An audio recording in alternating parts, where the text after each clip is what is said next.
നോക്കൂ, ആർക്കെങ്കിലും ഒരു സംശയമുണ്ടോ? രണ്ടാളുടെയും ഉദ്ദേശം കോൺഗ്രസ് തോൽപ്പിക്കാനാണ്. CPM-ന് തുടരാനും BJP-ക്ക് കോൺഗ്രസ് വരണ്ട, CPM വന്നാൽ മതി എന്നൊരു വിശ്വാസം പലർക്കുണ്ട്. അവർക്കറിയാം അവർക്ക് ആകെ 0 സീറ്റാണ് നമ്മുടെ നിയമസഭയിൽ. അവർക്ക് എന്താ ചെയ്യേണ്ടത്? അപ്പോൾ ഈ ഡീലിൻ്റെ സംസാരം യാഥാർത്ഥ്യം. പക്ഷേ വേറൊരു കാര്യം പറയട്ടെ, അവർ എന്ത് ഡീല് വേണമെങ്കിലും ചെയ്തോട്ടെ, ഞങ്ങളുടെ ഡീല് ജനങ്ങളുടെ ഒപ്പമാണ്. ഞങ്ങളുടെ ഡീല് ജനങ്ങളോട് ഞങ്ങൾ പറയുന്നു, നിങ്ങളുടെ ഭാവിക്ക് വേണ്ടി ഞങ്ങൾ ഇറങ്ങുന്നു. നിങ്ങൾക്ക് എന്താ വേണ്ടത്? ഞങ്ങൾക്ക് സങ്കല്പമുണ്ട്, ഞങ്ങൾക്ക് അനുഭവവും അറിവുമുണ്ട്, കഴിവുണ്ട്. നമ്മൾ ഈ നാടിനെ മെച്ചപ്പെടുത്താൻ വേണ്ടിയിട്ടാണ് മത്സരിക്കുന്നത്. അതിനുവേണ്ടി നിങ്ങളുടെ ഒപ്പം ഞങ്ങളുടെ ഡീൽ എന്താണ്? ഞങ്ങളെ ജയിപ്പിക്കുക, നിങ്ങളാണ് ഭരിക്കാൻ പോകുന്നത്, നിങ്ങളുടെ ആവശ്യത്തിന് വേണ്ടിയാണ് ഞങ്ങൾ നിൽക്കാൻ പോകുന്നത്. അതാണ് ഞങ്ങളുടെ ഡീൽ. അത് മാത്രമേ ഉള്ളൂ. തീരെ ഒരു കാര്യം നിങ്ങൾക്കറിയാം, എല്ലാ പാർട്ടിയുടെ അകത്തും എല്ലാ ഇലക്ഷൻ സമയത്തും ചിലപ്പോൾ വരെ വിഷയങ്ങളും പരിഭ്രമങ്ങളും ഡിസപ്പോയിൻമെൻറ്റ്സും നിരാശയും ഒക്കെ ഉണ്ടാവും. അത് നോർമലാണ്, സ്വാഭാവികമാണ്. പക്ഷേ ഈ തവണ അത് കഴിഞ്ഞ ശേഷം എല്ലാവരും ഐക്യത്തോടെ നിന്നിട്ടുണ്ട്. നിങ്ങൾ എവിടെയെങ്കിലും ശരിക്കും ഒരു സീരിയസ് ആയ റബൽ കണ്ടിട്ടുണ്ടോ? എല്ലാവരും പറഞ്ഞു ശരി, പാർട്ടി തീരുമാനമെടുത്തു, ഇനി നമ്മൾ ഒറ്റക്കെട്ടായിട്ട് ഒരുമിച്ച് പ്രവർത്തിക്കണമെന്ന്. എല്ലാവരും എല്ലാറ്റിനെയും കുറിച്ച് സന്തുഷ്ടമല്ല എന്നും കൂടി അറിഞ്ഞിട്ടും കൂടി അവർ എല്ലാവരും ഈ തെരഞ്ഞെടുപ്പിന് വേണ്ടി ഇറങ്ങിയിട്ടുണ്ട്. ഞങ്ങൾ എല്ലാവർക്കും മനസ്സിലാക്കിയിട്ടുണ്ട്, ഈ വിജയം കേരളത്തിൻ്റെ ആവശ്യമാണ്, നമ്മളുടെയും ആവശ്യമാണ്. അതുകൊണ്ട് നമ്മൾ വേറെ വിഷയങ്ങൾ പറഞ്ഞിട്ട് സമയം കളഞ്ഞിട്ടോ തർക്കിച്ചിട്ടോ ഒരു കാര്യമില്ല. ഞങ്ങൾ ജയിക്കാൻ വേണ്ടിയിട്ടാണ് ഇറങ്ങിയിരിക്കുന്നത്. എവിടെയും ഞാൻ പോയവിടെ ഞാൻ കാണുന്നത് ഐക്യം, ധൈര്യം, ആത്മവിശ്വാസം. സാധ്യതയുണ്ട്, എൻ്റെ കയ്യിലല്ല ഈ മന്ത്രിസ്ഥാനങ്ങളൊക്കെ. പക്ഷെ നിങ്ങൾക്ക് മത്സരിക്കുന്ന ഒരാൾ, ഇവിടെ ജനങ്ങളുടെ ശബ്ദം കേൾപ്പിക്കാൻ അറിയുന്ന ഒരാളാണ്. ഒരിക്കൽ മന്ത്രിയെ സേവനം ചെയ്തിട്ടുണ്ട്. ഇനി ഭാവിയിൽ എന്ത് വരും അത് കാണാം. വലിയ പ്രതീക്ഷയാണ്.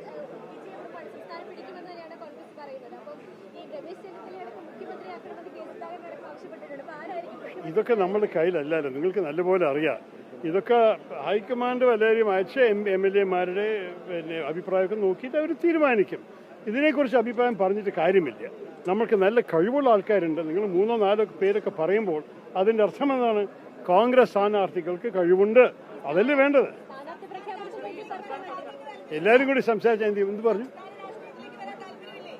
ഞാൻ ഇതൊക്കെ വൈകിക്കഴിഞ്ഞില്ലേ, ഞങ്ങളിപ്പോൾ ഇറങ്ങിക്കഴിഞ്ഞു എല്ലാവർക്കും വേണ്ടി. ഞാൻ നമ്മുടെ സംസ്ഥാനം മുഴുവൻ പോയി എല്ലാവർക്കും വേണ്ടി പ്രചരണം ചെയ്യുന്നു. സ്വയം വേറെ ഒരു ആഗ്രഹമില്ല. ജനങ്ങളെ ജയിപ്പിക്കണം, നമ്മൾ UDF സ്ഥാനാർത്ഥികളെ ജയിപ്പിക്കണം, അത് മാത്രമേ ഉള്ളൂ. അല്ല, ഞാൻ ഡൽഹിയിൽ ഒരു ജനപ്രതിനിധിയായിട്ട് പ്രവർത്തിക്കുമ്പോൾ അതിനെക്കുറിച്ചൊരു ആഗ്രഹമൊന്നുമില്ല. പക്ഷേ ഒരു സംശയവും വേണ്ട, UDF ഭരണം വന്നു കഴിഞ്ഞാൽ അതിൽ എനിക്ക് അഭിപ്രായം പറയാനുള്ള സ്വാധീനമുണ്ടാവും. അതിൽ ചില പ്രത്യേകിച്ച് വികസനത്തെക്കുറിച്ചും കേന്ദ്രത്തെ ബന്ധപ്പെട്ട് ചില കാര്യങ്ങൾ ചെയ്യാൻ എല്ലാത്തിനും എൻ്റെ മുൻകൈ ഉണ്ടാവും. അതിന് പേടിക്കണ്ട.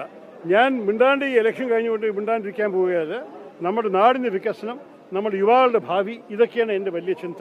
നിങ്ങളൊരു പക്ഷേ കണ്ടിട്ടുണ്ടാവില്ല, ഞാൻ ഇംഗ്ലീഷ് മാധ്യമങ്ങളിൽ 8-10 ആർട്ടിക്കിൾ എഴുതി കഴിഞ്ഞ 6-8 മാസത്തിൽ കേരളത്തിലെ ഓരോരോ വിഷയങ്ങളെക്കുറിച്ച് ഇനിയും എഴുതിക്കൊണ്ടിരിക്കുന്നത്.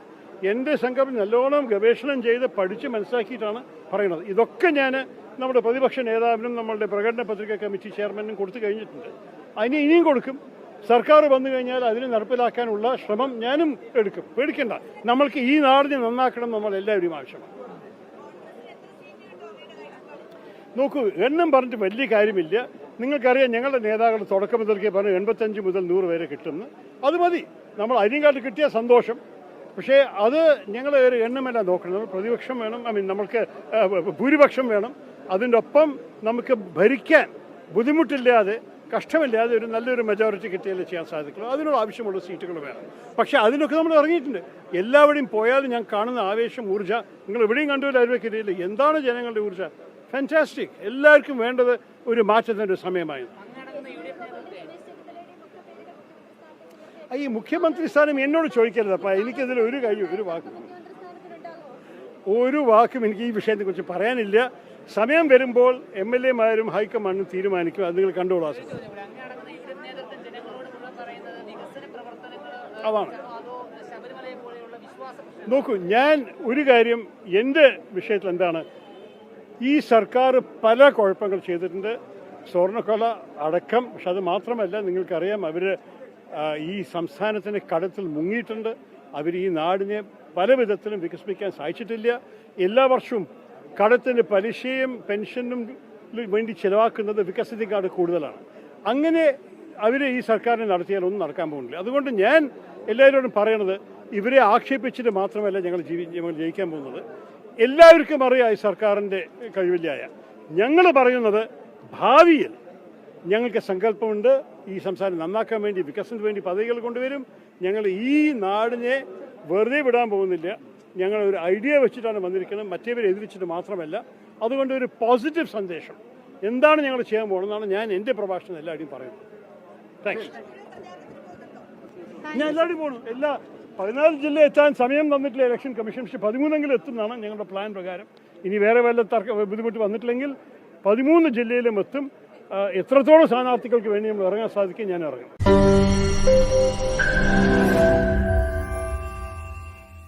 ലോകത്തെവിടെയായാലും ഏത് സമയത്തും 24 വാർത്തകളും ഓഗ്മെന്റഡ് റിയാലിറ്റി പാക്കേജുകളും എക്സ്പ്ലെയിനറുകളും വിശദമായി കാണാൻ ഞങ്ങളുടെ യൂട്യൂബ് ചാനൽ നിങ്ങൾക്ക് സബ്സ്ക്രൈബ് ചെയ്യാം.